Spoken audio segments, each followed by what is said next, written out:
नमो अरिहन्ताणं नमो सिद्धाणं नमो आयर्याणं नमो वज्रायाणं नमो लोये सौवसाहुणं। मंगलम भगवान वीरो मंगलम गौतमो गणी मंगलम कुंद कुंदार्यो जैन धर्मोस्तु मंगलम सर्वमंगल मांगल्यम सर्वकल्याणकारकं प्रधानं सर्वधर्माणां जैनं जयतु शासनं जैनं जयतु शासनं। सर्वव्यापैकचिद्रूप स्वरूपाय परात्मने सोपलब्धि प्रसिद्धाय ज्ञानानंदात्मने नमः।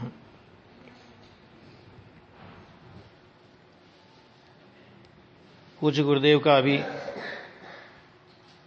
महान परमागम समय सार की 14 नंबर की गाथा पर नायरोबी का प्रवचन सुना था। प्रवचन के एक एक शब्द में ज्ञानी धर्मात्माओं की कैसी जगत के जीवों पर करुणा बरसती है, ये एक एक शब्द में अपन लोगों ने अभी देखा होगा। एक बात को कितनी बार और कितने तरीकों से, बात एक ही है लेकिन उसको कहने का तरीका अलग अलग है ना। लास्ट में तो फिर ये बहुत कह ही दिया कि ऐसी सूक्ष्म बात मैं करता हूं और वो तुझे न रुचे तो बापू माफ करना, है ना। परमात्म प्रकाश का दृष्टांत दिया, पद्मनंदी आचार्य का दृष्टांत दिया कि ज्ञानी जब सूक्ष्म बात करते हैं तो जगत के पागल जीवों को ज्ञानी पागल लगते हैं, है ना, और ज्ञानियों को जगत के जीव पागल लगते हैं। कि देखो इतना सीधा सरल स्पष्ट वस्तु स्वरूप होने पर भी 2 और 2 4, ऐसी सीधी बात होने पर भी ये बात रुचती नहीं, भव के अभाव की बात रुचती नहीं और भव के भ्रमण की बात रुचती है ना। राग की बात रुचती है, कषाय की मंदता की बात रुचती है और कषाय के अभाव की बात नहीं रुचती। ये कैसा घोर आश्चर्य है, विचार तो करो जरा। क्योंकि कषाय की मंदता कोई अपूर्व उपलब्धि नहीं है। पूर्व में अनंत भवों में अनंत बार ऐसी कषाय की मंदता करके 9वें ग्रेवक तक हम सब जाकर के आए हैं। कषाय की अभाव का जो मार्ग मिला है, उस कषाय के अभाव के मार्ग को समझकर, राग के अभाव के मार्ग को समझकर वीतरागता को अपने जीवन में आत्मसात करने की ये मंगलमय प्रेरणा गुरुदेव श्री के हर प्रवचन में मिलती है। यहां जो अपना प्रवचन सार का विषय चल रहा है, गाथा नंबर 99 है। बहुत ही सूक्ष्म विषय है और गुरुदेव ने बहुत इसको खोला है। सच्ची बात तो यह है, युगल जी साहब एक बहुत बढ़िया बात बोलते थे कि वर्तमान युग में जिनागम तो था, लेकिन जिनागम का रहस्य गायब हो गया था। जिनागम था लेकिन जिनागम का रहस्य खत्म हो गया था। एक तरह से समझ लो काया पड़ी थी, आत्मा उड़ गई थी जिनागम की, है ना। गुरुदेव श्री ने यानी इस युग में आकर के ये जो जिनागम में प्राण फूके हैं, आज अपन ये कह सकते हैं, बहन श्री के शब्दों में कहें तो आत्मा शब्द बोलना सीखे हों तो वो गुरुदेव का प्रताप है। नहीं तो आत्मा आत्मा बोलते थे, लेकिन आत्मा का मतलब क्या है? आत्मा बोल करके आत्मा का खात्मा करते थे। सच में आत्मा क्या है? वो तो शुद्ध नए से शुद्ध है। क्या मतलब हुआ कि तुमने सारे आत्मा को मार दिया।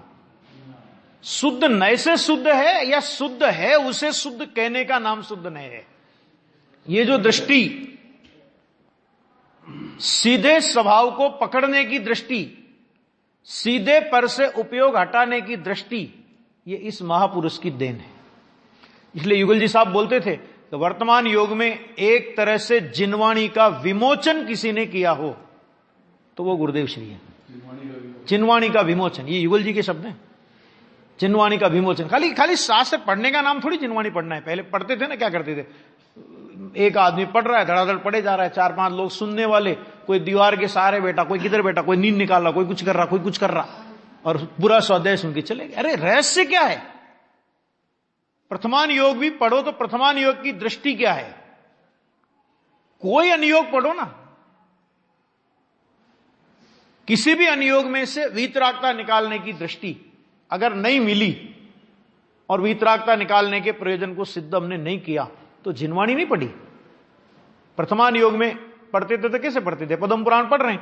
अब पद्म पुराण पढ़ते पढ़ते आया कि वो रामचंद्र जी जंगल में गए, वहां पर एक मुनिराज मिले और मुनिराज को उन्होंने नमस्तु किया। उन्होंने कहा महाराज धर्म का कुछ उपदेश दीजिए। 4 पन्ने आगे पलटे, इस प्रकार मुनिराज का उपदेश सुनकर के रामचंद्र जी अपने घर आते भय। क्या हुआ? वो जो 4 पन्ने उपदेश के थे ना, वो अरे ये तो ठीक है, ये तो कहानी, ये तो दूसरी बात आ गई। अरे दूसरी बात नहीं आई, उस कहानी में वही प्रयोजनभूत बात थी कि जिसको अपन लोगों ने निकाल दिया। इस तरह की पद्धति से, है ना, देखो दृष्टि अलग बात है, क्षोभसम अलग चीज है और दृष्टि अलग चीज है। क्षोभसम इतना हो गया कि 11 अंग 9 पूर्व का उघाड़ अगर किसी को हुआ होगा तो क्षोभसम में क्या कमी रही होगी? फिर भी मिथ्या दृष्टि क्यों रहा वो? है ना, कि मिथ्या दृष्टि इसलिए रहा कि वो ज्ञान के विषय पर तो उसका वजन रहा, जानने के विषय पर तो वजन रहा, लेकिन जिनागम में जहां श्रद्धा का विषय प्रकट हुआ, जहां श्रद्धा का विषय आया, उस श्रद्धा के विषय पर उसका जोर नहीं आया। और श्रद्धा के विषय पर जब तक जोर नहीं आएगा तब तक ज्ञान का विषय कोई कार्यकारी नहीं है। क्योंकि सच में श्रद्धा प्रकट हो, सम्यक दर्शन प्रकट हो तो उसके साथ में ज्ञान प्रकट होता है। और हम क्या करते हैं? ज्ञान के लोभ में, जानना तो चाहिए ना, ये ऐसा है, उसको जानना तो चाहिए ना। तो इस तरह हम लोग क्या करते हैं कि श्रद्धा के, ज्ञान के लोभ में श्रद्धा के विषय का लोप करते हैं। और होना क्या चाहिए कि श्रद्धा के विषय को प्रमुख करो, ज्ञान तो उस श्रद्धा के साथ खिलेगा। और जो ज्ञान श्रद्धा के साथ खिलेगा वास्तव में वो सम्यक ज्ञान होगा। हम सम्यक ज्ञान के लोभ में श्रद्धा के विषय को लोप कर जाते हैं तो सम्यक ज्ञान तो होता ही नहीं और सम्यक श्रद्धा भी नहीं होती। सम्यक श्रद्धा नहीं होती तो सम्यक ज्ञान होने का कोई प्रश्न ही नहीं होता। एक बहुत बड़ी भूल जिनागम के अभ्यासियों में चलती थी। उस जिनागम के अभ्यासियों की बहुत बड़ी भूल को टालने का काम इस महापुरुष ने किया है। देखिए अभी अब अपना जो विषय चल रहा है यहां पर, पेज नंबर 26 पेज पर ले लीजिए और 26 पेज पर यहां से लीजिए, नीचे का पैराग्राफ लीजिए कि प्रभु, संबोधन वाचन कहां से है? मिला ना? प्रभु तू आत्मा वस्तु है। संबोधन कितना प्रिय? प्रभु माने तू प्रभुता संपन्न पदार्थ है, तू आत्मा वस्तु है, तेरा ज्ञान गुण तेरे आधार से टिका है, वह ज्ञाता स्वभाव वाला है और तेरे 3 काल के परिणाम अपने अवसर के अनुसार द्रव्य में से होते रहते हैं। तेरे वर्तमान परिणाम में प्रवर्तमान अंश को कम, अधिक या आगे पीछे कर सके ऐसा तेरा स्वभाव नहीं है। कितनी गजब की बात कही।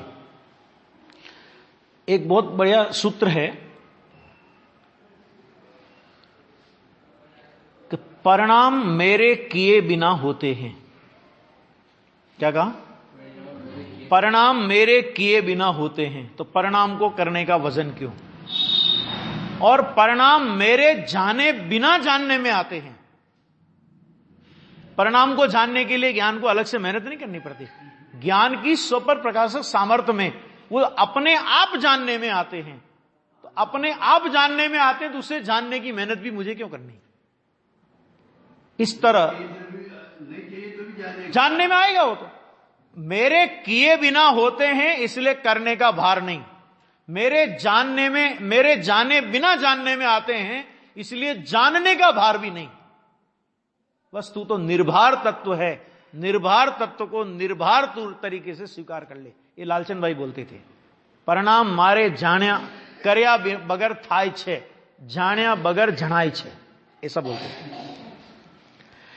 और पर के परिणाम में भी फेरफार हो सकता है और न पर के परिणाम में भी फेरफार हो सकता है। स्व पर समस्त ज्ञेयों को यथावत जानने का ही तेरा स्वभाव है, ऐसे ज्ञाता स्वभाव की प्रतीति, मैं तो ज्ञाता हूं, मैं ही आत्मा का सम्यक्त्व है। यह बात गुरुदेव ने कही, तब प्रश्न किया किसी ने कि मिथ्यात्व परिणाम को बदलकर सम्यक्त परिणाम करूं, ऐसा तो लगता है ना। ठीक है, चलो हमें और कुछ नहीं करना, मिथ्यात्व को बदल करके मैं सम्यक्त परिणाम तो करूं, ऐसा तो लगता है ना। प्रश्न तो बढ़िया लगता है कि देखो मिथ्यात्व परिणाम के अभाव की बात करता है, मिथ्यात्व परिणाम को करके सम्यक्त परिणाम तो करूं, परिणाम ये सम्यक्त परिणाम तो करूं।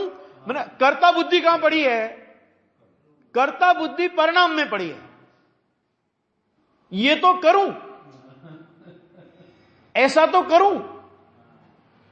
अरे तू कर्ता स्वभावी है कि तू करने का स्वभाव है तेरा कुछ है ना। देखो उत्तर देखो, ज्ञाता स्वभाव की प्रतीति करने से सम्यक दर्शन हुआ, उसमें मिथ्यात्व दूर हो ही गया। अभी तुझे करना क्या है? अभी हो ही गया ना। हो तो कि जो तूने ज्ञाता स्वभाव की प्रतीति की, तो ज्ञाता स्वभाव की प्रतीति की तो अब मिथ्यात्व का अभाव करना है कि साहब मैंने ट्यूबलाइट जला दी, मैंने ट्यूबलाइट जला दी, अब अंधकार को दूर तो करूं।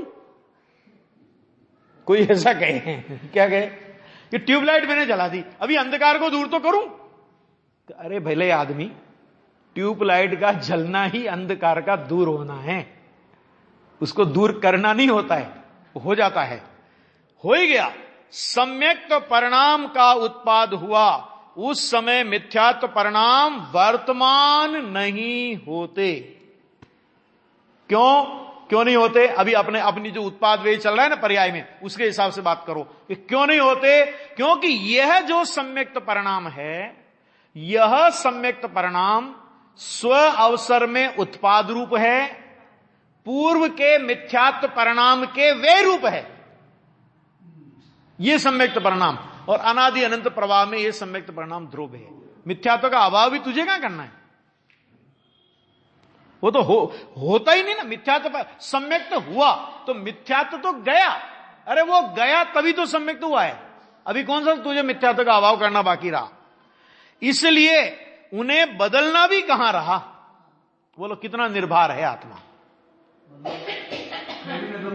कुछ नहीं, ज्ञाता स्वभाव, मैं ज्ञाता स्वभाव हूं, बस ये प्रतीति हुई, इसी का नाम मिथ्यात्व का अभाव और सम्यक्त की उत्पत्ति है। ये प्रतीति तो करनी है। हाँ, प्रतीति करने की भाषा में अगर कलेजे में ठंडक आती है तो कह दो। क्या कहा? क्योंकि करने की भाषा नहीं आवे ना, जब तक जीव को कलेजे में ठंडक नहीं आती थोड़ी सी। ये भी कहा तो जाएगा। कहना, देखो कहने में अभिप्राय का फर्क है। कहने में देखो, एक ज्ञानी भी ऐसा करो ये कहता है और कर्ता बुद्धि नहीं होती, और अज्ञानी ये कहे कि ऐसा होता है तो भी उसके अंदर में कर्ता बुद्धि पड़ी होती है। भाषा में कोई फर्क नहीं पड़ता। लेकिन जोड़ा करने की बात कहे ना, ऐसा करो, तो जीव को थोड़ा ठंडक लगती है अंदर में। कहा ठीक है, कुछ करने को कहा तो सही इनने। लेकिन सच में ज्ञाता स्वभाव की प्रतीति हुई तो मिथ्या तो गया बस। अभी क्या करना, उसमें क्या करना रहा कि मिथ्यात्व को हटाकर सम्यक्त करूं, ऐसे लक्ष्य से सम्यक्त नहीं होता। क्यों नहीं होता? अब देखो क्यों नहीं होता। क्यों नहीं होता? मिथ्यात्व हटाकर सम्यक्त करूं, इस लक्ष्य में सम्यक्त क्यों नहीं होता? क्योंकि तेरा लक्ष्य सम्यक्त करने पर है। नहीं आया समझ कि तेरा लक्ष्य पर्याय पर है। अभी ये पर्याय हटाऊं और ये पर्याय लाऊं, तो लक्ष्य कहां रहा? कि लक्ष्य पर्याय पर रहा, और पर्याय पर लक्ष्य वो मिथ्या दृष्टि है। पज्जे मूढ़ा ही पर समया। तो मिथ्यात्व का अभाव करके मैं सम्यक तो करूं, कहते तू मिथ्या दृष्टि है पूरा। तो क्या करे, किंतु द्रव्य सन्मुख दृष्टि होने से सम्यक्त का उत्पाद होता है ना। अरे सम्यक दृष्टि को सम्यक दर्शन की भी आज गुरुदेव के प्रवचन में आया, अभी मैं सुन के आ रहा था, गुरुदेव के प्रवचन में आया, मोक्ष तेरी राह देखता है। यानी कैसे कैसे शब्दों का प्रयोग होता है प्रवचन में, मोक्ष तेरी राह देखता है, तुझे मोक्ष के पीछे नहीं भगना, तुझे नहीं सम्यक्त के पीछे भगना, सम्यक्त तेरी राह देखता है। सम्यक्त का उत्पाद होता है, उसमें पूर्व के मिथ्यात्व परिणाम का अभाव हो ही गया है। अब जो हो ही गया है उसे करना ये कहां रहा, इसलिए उस परिणाम को भी बदलना नहीं रहता। अरे किसी परिणाम को बदलना नहीं रहता। ज्ञाता हो गया ना, ज्ञाता का काम बदलना है क्या? प्रेक्षक किसे कहते हैं? प्रेक्षक, प्रेक्षक किसे कहते हैं? अपक्षपात रूप से जानने वाला, ठीक है। तो उसे मिथ्यात्व परिणाम का भी पक्ष नहीं है और सम्यक्त परिणाम का भी पक्ष नहीं है। कल बात आई थी ना, कल या परसों आई थी ना, कि ज्ञानी को राग का भी द्वेष नहीं है। आई थी बात, आया पॉइंट आया तो समझ में है कि अब भी राग का अभाव हो, कि राग का भी ऐसा द्वेष नहीं उसको कभी अभाव हो। अरे मिथ्यात्व का भी द्वेष नहीं है, अभी मिथ्यात्व का अभाव हो। तू देख ही मिथ्यात्व को रहा है, तूने आत्मा को देखा ही कहां? अभी मिथ्यात्व का अभाव हो, तो अभी मिथ्यात्व का अभाव हो तो तुम किसको देख रहे हो? आत्मा को देख रहे हो कि मिथ्यात्व को देख रहे हो? तो मिथ्यात्व को देखने से मिथ्यात्व का अभाव होता है कि आत्मा को देखने से मिथ्यात्व का अभाव होता है? कैसे आत्मा को देखें और मिथ्यात्व नहीं गया तो मिथ्यात्व इतना बेशर्म नहीं है। क्या कहा? मिथ्यात्व इतना बेशर्म नहीं है कि आत्मा को देखे और फिर भी वो बना रहे, फिर नहीं ठहरेगा वो कहता अब ये अपने घर पहुंच गया, चलो भैया दूसरे देखो, है ना। मिथ्यात्व का स्वरूप ही है। मिथ्यात्व कहते ही उसे हैं कि निज घर को नहीं देखने का नाम मिथ्यात्व। देखो एक परिभाषा करो मिथ्यात्व की, कि क्या परिभाषा मिथ्यात्व की? कि निज घर को नहीं देखने का नाम मिथ्यात्व। तो जब निज घर को देखा तो मिथ्यात्व कहां रहेगा अभी? और हम कहेंगे मिथ्यात्व का तो अभाव करना है, तो तेरी नजर तो मिथ्यात्व पर ही पड़ी है, भले अभाव करने के लिए पड़ी है। तो मिथ्यात्व का अभाव करने की दृष्टि से मिथ्यात्व का अभाव नहीं होता ना, उसकी पद्धति वो है कि मिथ्यात्व का अभाव करना है तो मिथ्यात्व की ओर देखो ही मत। क्यों? कि उसी समय श्रद्धा का विषयभूत पूरा पूरा स्वभाव पड़ा है,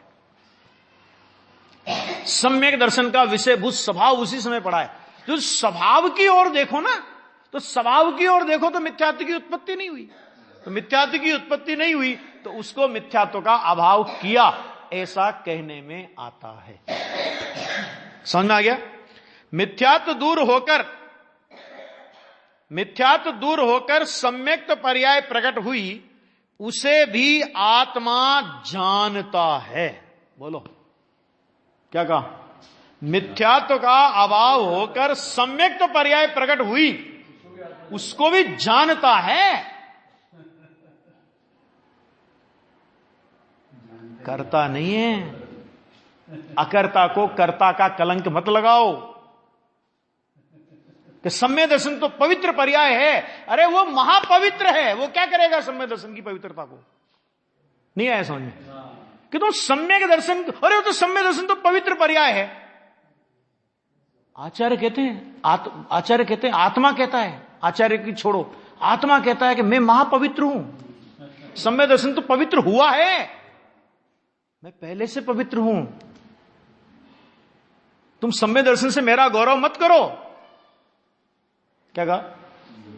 सम्य दर्शन से आत्मा का गौरव मत करो, आत्मा के गौरव से सम्य दर्शन गौरवान्वित हुआ है, सम्य दर्शन से आत्मा का गौरव नहीं बढ़ा है। क्या कहा? सम्य दर्शन से नहीं गौरव बढ़ता आत्मा का गौरव आने का नाम सम्य दर्शन है। जिसे आत्मा का गौरव आया कि मैं आत्मा हूं, परम शुद्ध, त्रैकालिक शुद्ध, ये सम्यक दर्शन तो अभी शुद्धता की परिणति प्रकट हुई है। मैं तो पहले से शुद्धता को पी करके बैठा हूं, मुझ में तो अशुद्धता है ही नहीं। ऐसे स्वभाव के गौरव का नाम सम्यक दर्शन है। तो सम्यक दर्शन की महिमा है कि आत्मा की महिमा है? सम्यक दर्शन की महिमा का नाम नहीं है। सम्यक दर्शन आत्मा की महिमा का नाम है। आत्मा की दृष्टि का नाम सम्यक दर्शन है। सम्यक दर्शन की दृष्टि का नाम मिथ्या दर्शन है। दृष्टि सम्यक दर्शन की नहीं होती, दृष्टि आत्मा की होती है, तब सम्यक दर्शन कहलाता है वो परिणाम। जो दृष्टि परिणाम है ना, तो दृष्टि रूप परिणाम जब आत्मा की महिमा करता है, आत्मा में मैं पना करता है वो परिणाम, तो उस परिणाम का नाम सम्यक दर्शन होता है। तो आत्मा गौरवशाली तत्व है। उस गौरवशाली तत्व के गौरव को जिस परिणाम ने स्वीकार किया, उस परिणाम का नाम पवित्र परिणाम है। आत्मा पवित्र परिणाम से पवित्र नहीं होता, बल्कि आत्मा की पवित्रता को स्वीकार करने वाला परिणाम पवित्र परिणाम कहलाता है। आत्मा को कौन पवित्र करेगा? बोलो, कौन पवित्र करेगा? क्या मतलब क्या हुआ? कभी अपवित्र हुआ हो उसे पवित्र किया जाता है ना, अपवित्र हुआ हो उसे पवित्र किया जाता है ना। आत्मा अपवित्र हुआ कब? आत्मा तो त्रिकाल शुद्ध है, त्रिकाल पवित्र है। वो तो अपवित्र हुआ कब? अपवित्र माना गया था। क्या कहा? अपवित्र माना गया था, इसका नाम मिथ्या दर्शन था। मिथ्या दर्शन में भी आत्मा अपवित्र नहीं हुआ था। समझ आया? अब आत्मा को अपवित्र माना, इसका नाम मिथ्या दर्शन। मिथ्या दर्शन से आत्मा अपवित्र नहीं। तो जो मिथ्या दर्शन से अपवित्र नहीं हुआ वो सम्यक दर्शन से पवित्र होगा? गलत बात। सम्यक दर्शन क्या है फिर? कि पवित्र को पवित्र माना, इसका नाम सम्यक दर्शन है। अरे सत्य को दो और दो चार, तो दो और दो चार तो है, तुम मानो तो भी है, नहीं मानो तो भी है। तो क्या हुआ कि जो दो और दो चार के अलावा कुछ मानता था, कहते हैं कि झूठा आदमी है। तो झूठे का मतलब क्या हुआ? कि जैसा वो मानता है वैसा वस्तु ही नहीं है। अब दो और दो चार माना, तो दो और दो चार माना, तो दो और दो चार पे कौन सा एहसान किया उसने? नहीं आया समझ। दो और दो चार मान लिया किसी ने, तो दो और दो चार पर कौन सा एहसान किया? दो और दो चार मान करके उसने अपने को सत्य स्थापित किया। बस इतनी बात है। सम्यक दर्शन ने आत्मा पर एहसान नहीं किया, आत्मा के सत्व को स्वीकार करके वो स्वयं आत्मा से अनुग्रहित हुआ है। सम्यक दर्शन आत्मा का अनुग्रहित परिणाम है, आत्मा की कृपा का परिणाम है। वो आत्मा की ओर दृष्टि करने से उसमें पवित्रता आई है। आत्मा तो पहले से पवित्र है। वो यहां कह रहे हैं इतना जोर इस तत्व का है। मिथ्यात्व दूर होकर सम्यक पर्याय प्रकट हुई, उसे भी आत्मा जानता है। यहां तो अभी सम्यक्त की बात कही, 320 नंबर की गाथा में कह दी मोक्ष हुआ, आत्मा जानता है, करता नहीं है। मोक्ष को क्या करे आत्मा? आत्मा क्या करे? मोक्ष को रखेगा आत्मा मोक्ष को करके? तो बताओ जरा क्यों? क्योंकि आत्मा पहले से मुक्त स्वरूप है। तो क्या हुआ कि पर्याय में बंधन था, पर्याय में मुक्ति हो गई। आत्मा क्या? आत्मा बंधन के समय भी मुक्त स्वरूप था और मुक्ति की पर्याय के समय भी वो मुक्त स्वरूप ही है। तो मोक्ष को करने की जरूरत किसे हो? जो बंधा हो। तो आत्मा बंधा ही नहीं, तो आत्मा को मोक्ष करने की जरूरत ही किधर है?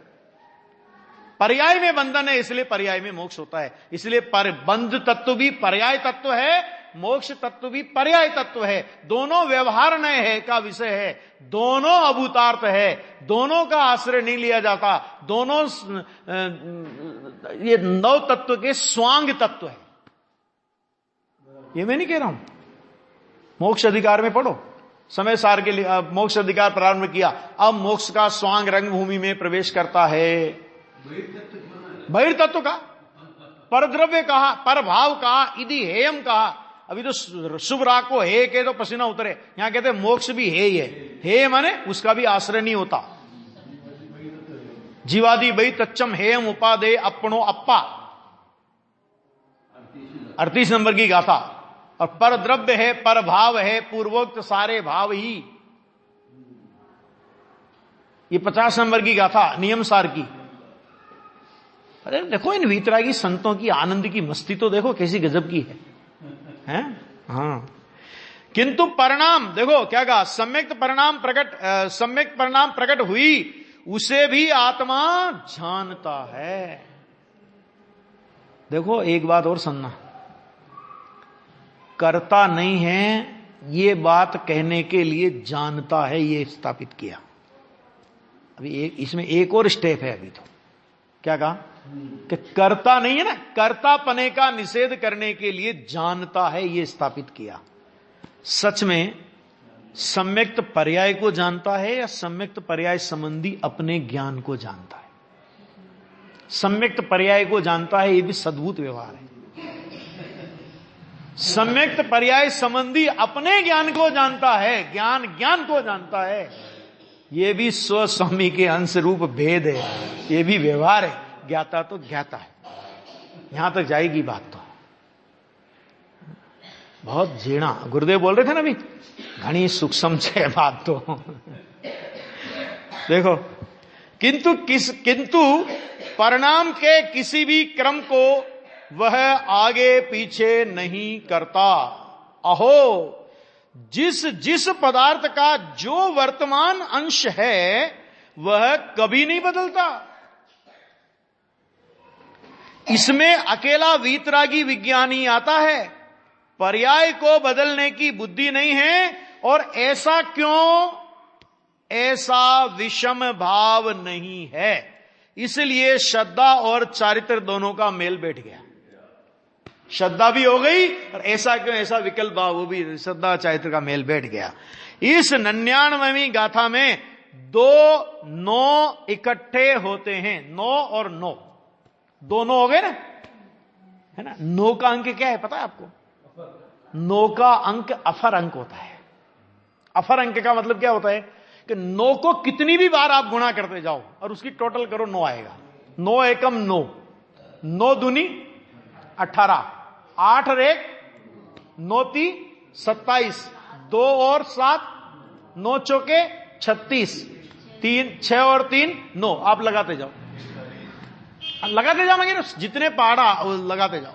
अफर अंक है, कितना भी बोलो आप, अफर अंक है। इसका मतलब क्या हुआ कि इसमें जो ये सिद्धांत दिया है वस्तु व्यवस्था का 99वीं गाथा में, कुदरती योग है ये सब, कि 99वीं गाथा में जो ये सिद्धांत आया कि ये अफर सिद्धांत है, ये सिद्धांत नहीं बदलेगा। अगर तुझे अपना कल्याण करना हो तो अपनी मान्यता बदल लेना, सिद्धांत नहीं बदलेगा कभी। ये कह रहे 2 9 और उनमें से सम्यक दर्शन और सम्यक चारित्र दोनों इकट्ठे हो जाएं, ऐसा उच्च भाव निकलता है। जिस प्रकार 9 का अंक अफर जो फिर न सके ऐसा माना जाता है, उसी प्रकार यह भाव भी अफर है, बदलेंगे नहीं, है ना। हां, त्रिकाली द्रव्य के प्रत्येक समय के परिणाम सत हैं, ऐसा सर्वज्ञ देव ने कहा। अब ये सर्वज्ञ देव पर आए कि ये बात कही किसने, जरा ये तो बताओ। तो ये कुंद आचार्य ने कही है, अमरचंद्र आचार्य ने कही है, जयसेन आचार्य ने कही है, कांजी स्वामी ने कही है। किसने कही है ये बात? कि ये बात सर्वज्ञ देव ने कही है। और कौन से सर्वज्ञ देव ने? भरत क्षेत्र के कि विदेश क्षेत्र के? अरे सारे सर्वज्ञ देव एक ही बात करते हैं। बहुत से लोगों को ऐसा लगता है कि विदेश क्षेत्र में थोड़ा अलग बात होती होगी, यहां कुछ अलग बात होती होगी। ऐसा नहीं है, सारे, क्योंकि एक होय तृण काल मां परमा रथनो पंथ, अनंत ज्ञानियों का एक मत, ये बहुत सारे सिद्धांत है ना। तो द्रव्य सत है और पर्याय भी सत है। वह सत जिसे नहीं बैठा और पर्याय में फेरफार करना मानता है, उसे वस्तु के स्वभाव की, सर्वज्ञ देव की, गुरु की या शास्त्र की बात नहीं जमी है। अब बोलो कौन सा सम्यक दर्शन लेना चाहता है? निश्चय सम्यक दर्शन तो होगा ही नहीं।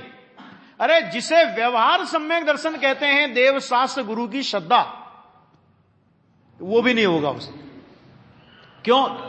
क्योंकि गुरु की श्रद्धा का मतलब गुरु के पैर दबाना नहीं है। गुरु जो कहते हैं उस बात को मानना। जिनवाणी की श्रद्धा का मतलब यह नहीं कि बहुत बढ़िया वेस्टर्न में उन्हें बांधा जाए, अलमारी में सजाया जाए, और रोज जा वाणी के ज्ञान ते सूझे लोकालोक। सो वाणी मस्तक चढ़ो, मस्तक चढ़ो मतलब मस्तक के ऊपर से निकल जाओ, है ना। कि ए जिनवाणी की श्रद्धा नहीं है। वो जिनवाणी जो कहती है, सर्वज्ञ भगवान की श्रद्धा क्या है? जय जय नाथ परम गुरु होए, कि वो सर्वज्ञ की श्रद्धा नहीं है। सर्वज्ञ परमात्मा जो कहते हैं उस बात को स्वीकार करे। तो जो इस बात को स्वीकार नहीं करता वो सर्वज्ञ देव को नहीं मानता, गुरु को, शास्त्र की बात उसको जमी नहीं है, और वास्तव में उसने उन किसी को नहीं माना है। अब बोलो कितनी गजब की बात कह दी, उसको माना ही नहीं। क्या बात करते हो साहब, हम तो पूजा करते, हम तो विधान करते, हम तो ये करते, हम तो शास्त्र की भी बहुत प्रभाव ये करते वो करते, कि तुम सब करते हो, वो सब ऊपर का जबानी जमा कर चल रहा है। सच में परमात्मा के स्वरूप का स्वीकार पूर्वक उनको मानना वो अलग मुद्दा है। त्रिकाली वस्तु का वर्तमान कब नहीं होगा, कब नहीं होता, सदैव होता है। वस्तु का कोई भी वर्तमान अंश ख्याल में लो, कोई भी वर्तमान अंश आप पकड़ लो, इस समय का वर्तमान अंश पकड़ लो, वह उत्पाद, वे और द्रव्य रूप है। कोई भी अंश मैंने कोई भी परिणाम, कोई भी पर्याय, कोई भी अवस्था, कोई भी हालत, वो कैसी है कि वो उत्पाद, वे और द्रव्य रूप है। वस्तु को जब देखो तब वह वर्तमान में रही है। किस समय उसमें परिणमन नहीं है। वर्तमान में रहने का मतलब क्या कि वस्तु में किस समय पर्याय नहीं हो रही, बताओ तो। एक समय पर्याय के बिना खाली नहीं, और एक समय में कभी भी दो पर्याय नहीं। क्या कहा? एक समय में दो पर्याय नहीं, और एक समय भी पर्याय के बिना खाली नहीं।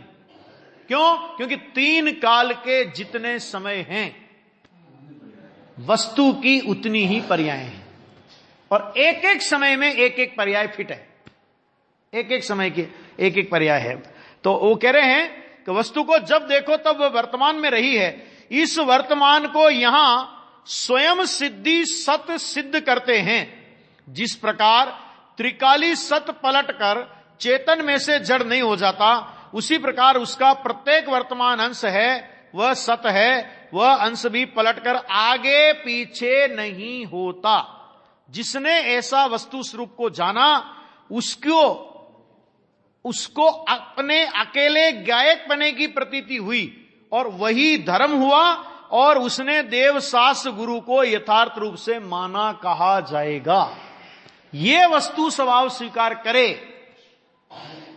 कि जैसे त्रिकाली द्रव्य को नहीं बदला जा सकता, उसको चेतन को बदल करके अचेतन नहीं किया जा सकता, इसी तरह त्रिकाली द्रव्य के प्रत्येक समय के प्रत्येक परिणाम को, अरे और तो और वो द्रव्य भी आगे पीछे नहीं कर सकता। इस वस्तु व्यवस्था को स्वीकार करने वाला ही देव, गुरु और शास्त्र को यथार्थ रूप से मानता है।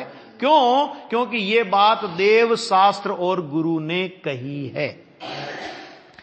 तीनों काल के समय में तीनों काल के परिणाम उत्पाद वे द्रव्य है।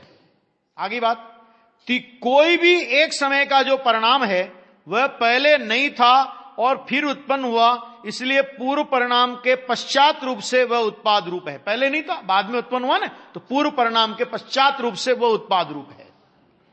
उस परिणाम के समय पूर्व के परिणाम का व्यय है, पूर्व का परिणाम व्यय होकर वह परिणाम उत्पन्न हुआ है, इसलिए पूर्व परिणाम की अपेक्षा से वही परिणाम व्यय रूप है। वजन यहां है, वही परिणाम व्यय रूप है। और तीनों काल के परिणाम के अखंड प्रवाह की अपेक्षा से वह परिणाम उत्पन्न भी नहीं हुआ और विनाश रूप भी नहीं है वैसा है। अर्थात द्रव्य है। क्या है वो? उत्पाद तो तुम वर्तमान में प्रकटता की अपेक्षा से कहते हो, अनंत प्रवाह की अपेक्षा से देखो तो जो है सो है, वो तो क्या है उसमें। इस प्रकार अनादि अनंत प्रवाह में जब देखो तब प्रत्येक परिणाम उत्पाद व द्रव्य स्वरूप, द्रव्य स्वभाव रूप है। घटनाएं घटती नहीं। एक किसी ने लिखा है, घटनाएं घटती नहीं, वे पहले से विद्यमान हैं और काल चक्र पर देखी जा सकती है ना। अब देखो ऐसे समझो इसे कि अपने यहां पे 6 काल की व्यवस्था है कि नहीं? 6 काल की व्यवस्था ना, पहला, दूसरा, तीसरा, चौथा, पांचवा, छठा, फिर घूमेगा छठा, पांचवा, चौथा, तीसरा, दूसरा, पहला, ऐसा ये घूमेगा, है ना? तो अब क्या होगा, कभी चौथे काल में क्या होंगे? 24 तीर्थंकर, बलभद्र, नारायण, 63 शलाका के पुरुष होंगे। फिर 5वां काल आएगा, उसमें ऐसा होगा। फिर 6ठा काल आएगा, उसमें ये प्रलय होंगी। प्रलय होने के बाद उनको, फिर उसके बाद जो भी व्यवस्था होगी ना, तो फिर अमृत वर्षा, जो कुछ भी होना होगा वो होगा। फिर वापस प्रादुर्भाव होगा, फिर वापस 6ठा काल का चक्कर घूमेगा, फिर 5वां काल का चक्कर घूमेगा, फिर 4था काल आएगा। फिर 4थे काल में सैनिक राजा तीर्थंकर होंगे, फलाने तीर्थंकर होंगे, ये तीर्थंकर होंगे, वो तीर्थंकर होंगे। तो ये घटनाएं घटेंगी या पहले से विद्यमान है? पहले से विद्यमान है, जब तो आप जान रहे हो। होगा क्या कि उस काल क्रम में वो आपको प्रत्यक्ष दिखाई देंगी, और अभी केवल ज्ञानी को प्रत्यक्ष दिखाई दे रही है। तो पहले से है तब दिखाई दे रही है ना, वो उस समय का सत है। सैनिक राजा तीर्थंकर होंगे, ये किस समय का सत है? कि आज के 82,500 वर्ष बाद का वो सत है। और ठीक वैसे होगा कि नहीं होगा? होगा ना, ठीक वैसा होगा। बस ये एक व्यवस्था है, बस इस व्यवस्था को जरा समझ लीजिए। वो नहीं समझने देती, कौन? कर्ता बुद्धि। फिर हमारे पुरुषार्थ का क्या होगा? मैंने ये बड़ा पुरुषार्थी बनना चाहता दुनिया में। आचार्य कहते हैं कि भाई ये पुरुषार्थ है कि तू इस वस्तु व्यवस्था को स्वीकार कर, यही अनादिकाल से नहीं हुआ, एक बार स्वीकार करके तो देख। आगे बात समझ में, ये बात है। इसकी आगे की और भी चर्चा अपन कल करेंगे, देखते हैं।